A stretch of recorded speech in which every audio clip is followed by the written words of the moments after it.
important things that transforms many people. I wrote in my book 15 Secrets for Personal Financial Success, and one of the things that I wrote there was that you realize that many people that won lottery, they lost all the money and their lives became worse than before, which means that money is not most people's problem, but most people's problem is actually the mentality of money, how to acquire money, how to keep it, how to invest it, and how to continue growing the money. Now, today we are reviewing a book written by Robert Kiyosaki. Robert Kiyosaki wrote a powerful book in 1997, and the book is called Rich Dad, Poor Dad. Rich Dad, Poor Dad. If you have not yet read that book, I want to recommend that this is a masterpiece.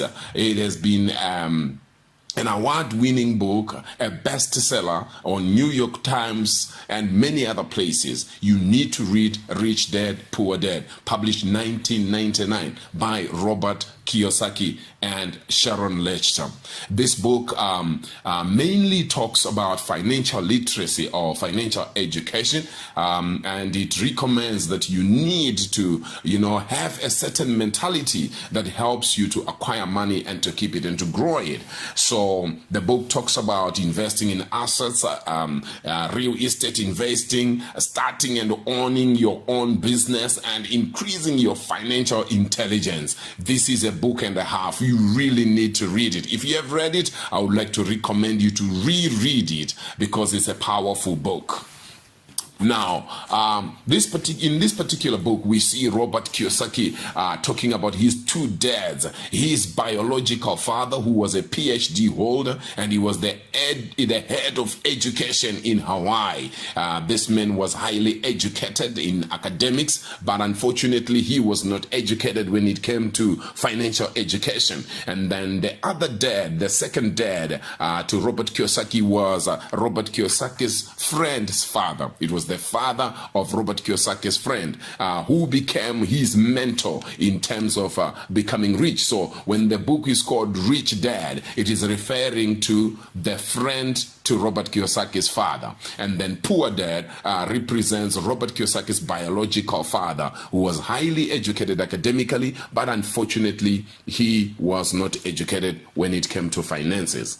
The major differences between the two fathers was that Rich Dad always had a different mentality. He always thought, how can I afford this? What can I do to afford this? While Poor Dad was always thinking, I can't afford it. I can't do this. I can't do this. So if you are going to be successful, you need to take the Rich Dad's mentality. Now, since we are reviewing the book, I know I'm biased because I love Robert Kiyosaki. He has really changed my life.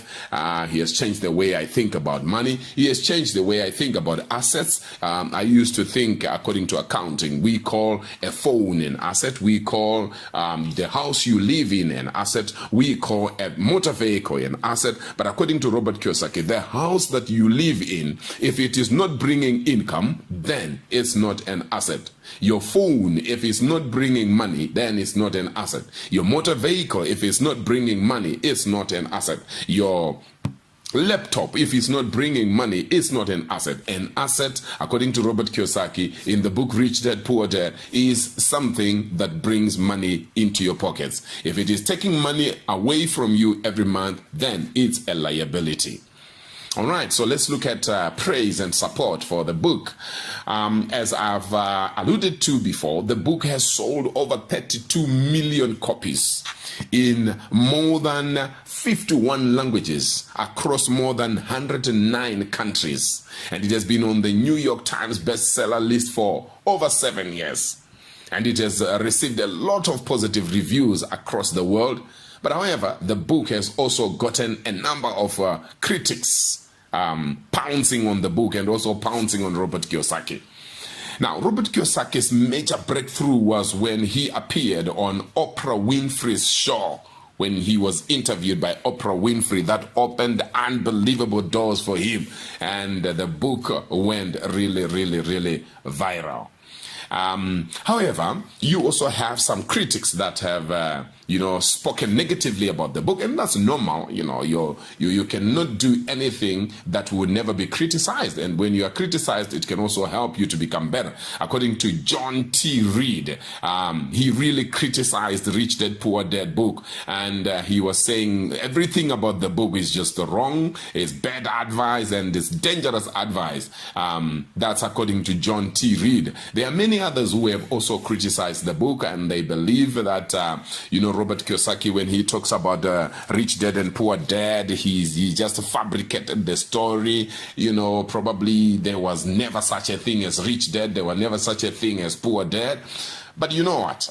From my own opinion, whether Robert Kiyosaki fabricated the fact of being having a poor dad and a rich dad or not, for me, doesn't hold water. If he fabricated, that even makes him more genius to me than ever. If you have read Rich Dad Poor Dad and you see the amazing story that comes out of the book and how it has transformed the world of personal finance all over the world, if people are claiming that Robert Kiyosaki actually fantasized and came up with that idea, then Robert Kiyosaki is a genius. Amazing book, Rich Dad Poor Dad, published in 1997. If you have not yet read it, please go grab a copy for yourself. It will make a huge impact in your life, in your personal life, in your family, in your business. It will change the way you think about money. Please let me know what else did I leave out concerning Robert Kiyosaki's book, Rich Dad Poor Dad. Leave a comment. If you haven't yet subscribed to this channel, please subscribe to our YouTube channel and make sure you click the notification button so that next time we have new videos, you get them. Thank you. God bless you. Dr. Wubet Mutoko is my name.